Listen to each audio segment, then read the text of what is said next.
reducido. Bastantes aminoglucósidos hemos tenido desde su descubrimiento, incluso eran más de 10, 15, hasta 20. Hay uno de uso tópico, pero que en la actualidad son bastante limitados en cuanto a su utilización en el área clínica. ¿Cuáles son? Tenemos la familia de la streptomicina, que fue de los primeros en descubrirse, en hacerse en laboratorio. La familia de la canamicina, y ahí tenemos los más conocidos, ¿no? La amicacina, la tobramicina y la tibecacina. Y la familia de la gentamicina, ¿no? Estas dos familias del medio son tal vez las más utilizadas y las más conocidas. Hay un aminoglucósido tópico que es la familia de la neomicina, ¿no? De las más utilizadas, amicacina y gentamicina. En general, vamos a ver que hay los aminoglucósidos suelen ser de segunda línea para tratamiento antituberculoso, pero la streptomicina también puede ser usada como primera línea en algunos casos, ¿no? La streptomicina, de la forma natural del Streptomyces griseus, un hongo, la neomicina igualmente la gentamicina, pero como se producían cantidades menores de antibiótico, a través del tiempo se han diseñado, como la mayoría de antibióticos, productos sintéticos semisintéticos, como la amicacina principalmente, ¿no? Estos antibióticos a través del tiempo han sido no solo utilizados para el espectro que vamos a ver, sino se le han buscado otras aplicaciones, incluso otras vías de administración y no solo las parenterales, ¿no? ¿Cuál es la actividad antimicrobiana de todos ellos? Vamos a empezar por los primeros, por el primero que se sintetizó, que es la streptomicina, ¿no? Principalmente usada en el esquema de tratamiento para tuberculosis, ¿no? Pero también espectro contra Yersinia pestis, Pasteurella, Brucella, Haemophilus ducreyi, el Streptococcus fecalis y viridans. El problema es ¿cuál? El aumento de resistencia por su utilización en el caso de pacientes con tuberculosis. La gentamicina, principalmente gram negativos, como el Escherichia coli, Klebsiella, Enterobacter, Pseudomonas y todos los que sean sensibles, gram negativos, a la gentamicina. De hecho que de los más poderosos y utilizados tenemos a la amicacina, ¿no? La amicacina, que viene en ampollas de 500 y de 1 gramo, 500 miligramos y 1 gramo, sirve frente a algunas micobacterias resistentes como el Mycobacterium avium, ¿sí? Todo lo que hace la gentamicina, pero también un mejor perfil frente a Pseudomonas aeruginosa, asociado a betalactanos. Puede usarse frente a Enterococcus fecalis y Streptococcus viridans, ¿no? ¿Qué sucede? Asociado en su momento, ha sido muy utilizado en traumatología, en ginecología, porque cuando se le asocia a penicilina, que se usaba mucho la combinación de penicilina más amicacina o penicilina más gentamicina, teníamos buena cobertura frente a estos gérmenes. Con el aumento de tasa de resistencia de las penicilinas, se le ha reemplazado un poco ese esquema y se le ha asociado más a cefalosporinas, ¿no? Como la ceftriaxona. A la fecha, amicacina es uno de los, o si no el más utilizado de los aminoglucósidos. La divecacina, similar a la gentamicina, la neomicina es de uso tópico, y la tobramicina, que de repente la han visto, es en gotas oftálmicas para cubrir infecciones por gram negativos en los ojos.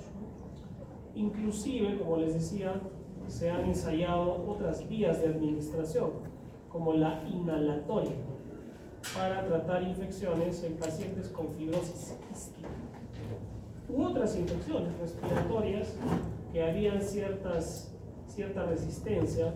Se ha buscado ingresar directamente al pulmón a través de la vía inhalatoria. Entonces sí se utilizan aminoglucósidos por vía inhalatoria. ¿Ya? ¿Cuál es el mecanismo de acción? ¿Se acuerdan de la mnemotecnia? Compra A30, ¿no? Entonces está en el AT, ¿no? Eran las tetraciclinas y los aminoglucósidos. Entonces, inhiben la síntesis proteica en la subunidad ribosomal 30S bacteriana. ¿De acuerdo? Bacteriana. Y la bacteria, pues bueno, no va a generar sus proteínas para su desarrollo y su reproducción. ¿Ya? Ahora, algo interesante que hay que tenerlo en cuenta es que para pasar la barrera citoplasmática, este antibiótico utiliza un mecanismo que es dependiente de oxígeno. Un mecanismo dependiente de oxígeno. ¿No? ¿Qué sucede? Este antibiótico, por lo tanto, va a actuar preferentemente en bacilos aerobios gram negativos. Es decir, no sirve para bacterias anaerobias. Si vamos a utilizar un tratamiento de anaerobios, los aminoglucósidos no sirven. Ya saben por qué, ¿no? Inactivación por enzimas bacterianas. Falta de penetración, cambio del sitio de la fijación del aminoglucósido son los mecanismos de resistencia que, como hemos visto, las bacterias pueden desarrollar, ¿no? Son diversos, varían de una a otra, pero que van a retrasar el tratamiento de los pacientes, perjudicarlos o hasta que no funcionen.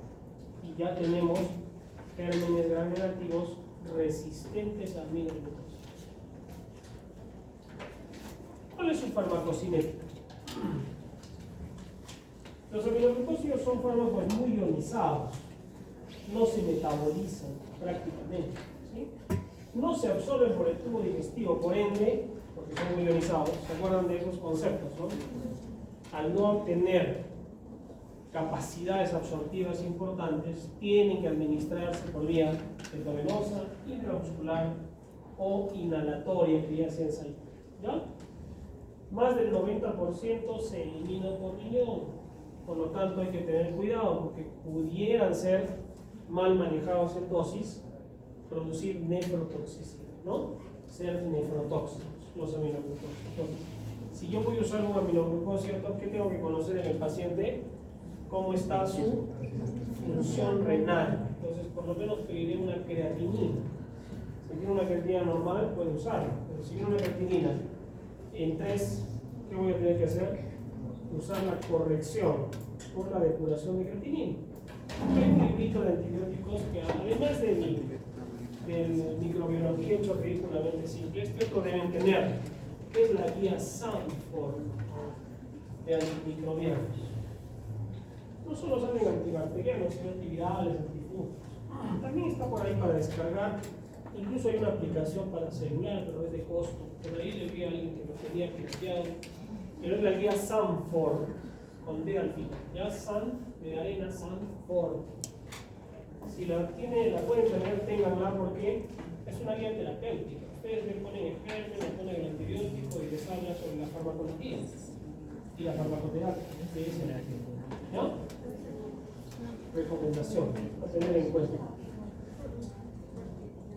Si es un fármaco que tiene muy buena acción sobre gram negativos, también tiene efectos adversos, hemos dicho, y uno de ellos es la ototoxicidad, ¿no? Se puede afectar entonces el octavo par craneal, que es el auditivo. ¿Se acuerdan de esto, no? Este tiene dos ramas, la coclear, que es la que tiene que ver con la audición, y la vestibular con el equilibrio. ¿Se acuerdan? El daño que se produce si es que se maneja mal este antibiótico puede ser irreversible. Y si encima a este paciente le das aminoglucósidos, estando ya con la función renal mal, le das glucosamina, que es un diurético de asa, aumenta el daño a nivel del nervio del auditivo y se produce mayor daño ototóxico. ¿Ya? Mayor daño tanto de la parte coclear como vestibular. Mala combinación entonces, en un paciente con función renal deteriorada, se utilizan aminoglucósidos más diuréticos de asa.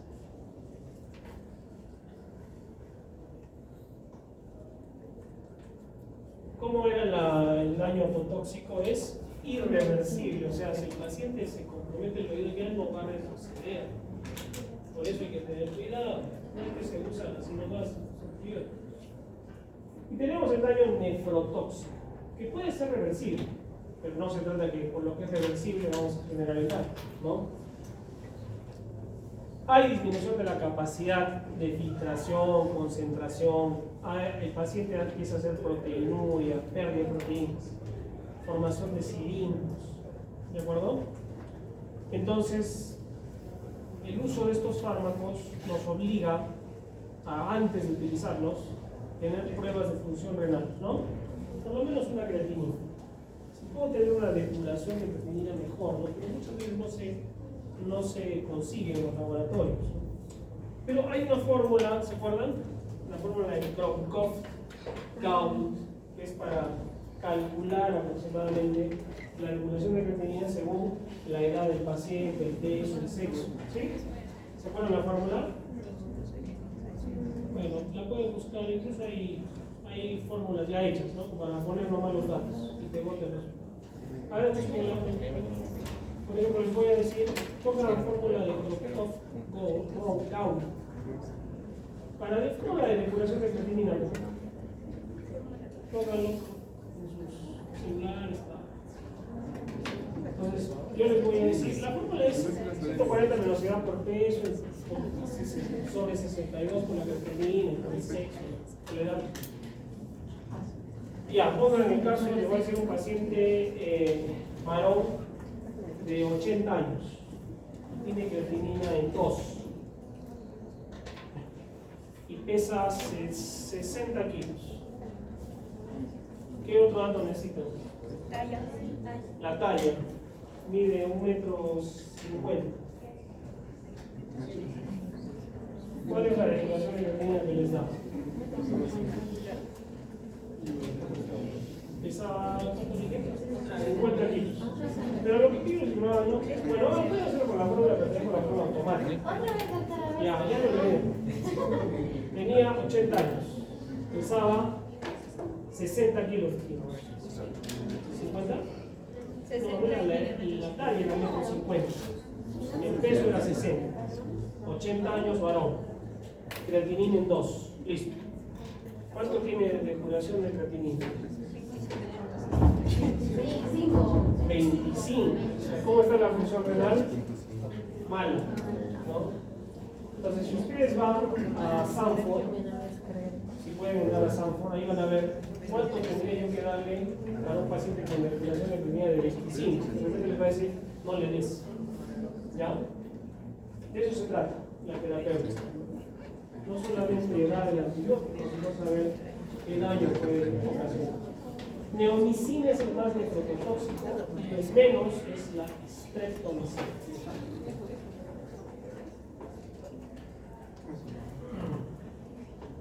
Entonces, conocer un antibiótico no solo es darlo, ¿no? Por eso critico lo de las farmacias que viene un paciente y le dan amoxicilina. Ni saben qué es la amoxicilina, dónde pertenece, qué efectos tiene, nada. La resistencia tiene. Efectos secundarios menos, ¿no? O cuando ponen, les digo al paciente, ¿dónde te vas a poner la inyección? En la farmacia. Entonces, ¿qué puede pasar con una inyección? Se va a poner la micacina. De pronto es un shock anafiláctico. Y ahora, ¿qué hace? Se puede morir ahí. Porque ¿cómo sacas el antibiótico? Y entró ya dentro del oso. Y eso es prevención de riesgos, ¿no? Cómo prevenir el riesgo de que algo pase. Lo malo es que las medidas las tomamos en general todos, me incluyo, cuando pasa, ¿no? Y si es algo grave. Porque si no es grave, sí. Pues las personas que compran un medicamento directo en una farmacia, como no pasa nada, lo van a seguir haciendo hasta que pase. Y a esto, conseguirse colocar un antibiótico en algún lugar donde no tenga la capacidad de responder frente a un efecto adverso grave, fue malo, ¿no? ¿Ya? Porque no se va a quedar sordo de pronto, ¿no? O no va a ser insuficiencia renal ese día, pero sí probablemente en las siguientes horas, días. Mire lo que puede producir los aminoglucósidos: bloqueo neuromuscular, inhiben la captación presináptica de calcio en la placa neuromuscular. Es decir, puede producir debilidad generalizada. ¿Qué hay que hacer? Se le trata o puede mejorar ese bloqueo con gluconato de calcio. ¿Ya? No es un efecto común, pero cuidado, tienes un paciente que está recibiendo aminoglucósidos, de pronto presenta debilidad, no mueve sus miembros. Podría ser un cuadro de bloqueo de toxicidad por aminoglucósidos. Es más raro que un paciente haga alergia, erupciones cutáneas, eosinofilia, anafiláctico, pero puede pasar. Es raro hasta cuando pasa. Cuando pasa ya no es raro para esa persona.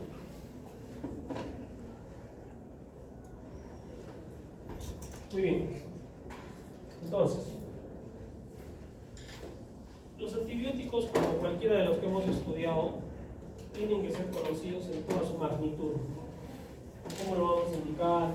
¿Por qué? ¿Por qué vía? ¿Cuáles son sus efectos adversos? Hemos hablado ya de esto en lo que hemos dicho. ¿Cuáles son sus indicaciones? Una neumonía puede ser, claro, gran negativos, ¿no? Aerobios, pseudomonas aeruginosa. Infecciones del tracto urinario, claro, porque el germen que produce más infecciones urinarias, más común, ¿cuál es? La Escherichia coli, que es un gran negativo, ¿no? Infecciones por pseudomonas. No es de primera línea, pero amikacina cubre las infecciones por pseudomonas. Tuberculosis. Los aminoglucósidos son tratamiento de primera línea en el caso de la streptomicina o de segunda línea como la amikacina. Yersinia pestis, tularemia, brucelosis, chancro también son cubiertas por aminoglucósidos. En general, infecciones por bacterias gram negativas, ¿no? ¿Cómo se pintan las gram negativas? De color rojo, ¿no? Rojo, es una mala experiencia. Rojos. Desaprobados. Gram negativos, gram negativos.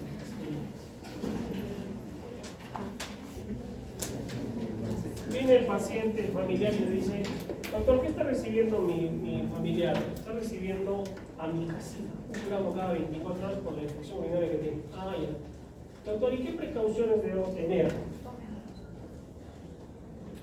¿Qué precauciones? Con los aminoglucósidos. ¿Qué debemos tener?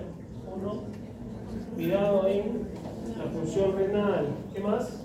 Pues tener que estar bien hidratado ese paciente, ¿no? Que no tenga otros fármacos nefrotóxicos, que no use diuréticos. ¿Qué más? Ototoxicidad. Imagínense, si el paciente tiene miastenia gravis, ¿le daré un aminoglucósido? No, porque está en general bloqueo neuromuscular. Se debe pasar lento, con muchos antibióticos, en 2 horas. Cuidado con el paro respiratorio por bloqueo neuromuscular y en enfermedades neuromusculares, obviamente, por lo mismo, ¿no? Entonces, hay que tener mucho cuidado con el uso de estos fármacos. ¿Ya?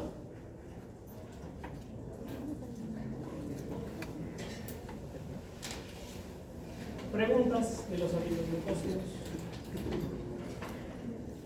Aminoglucósidos. Y ahora aquí.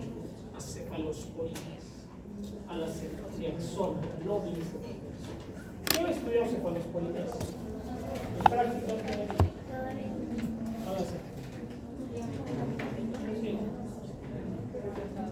el examen es el 2 de noviembre, ¿sí? Para el sábado. No. Sí, cae sábado. El lunes feriado, ¿no? ¿El Día de los Santos. No. Sí. ¿Qué los santos? Es bien trabajo, entonces ustedes, ¿por qué van a tener feriado? Para que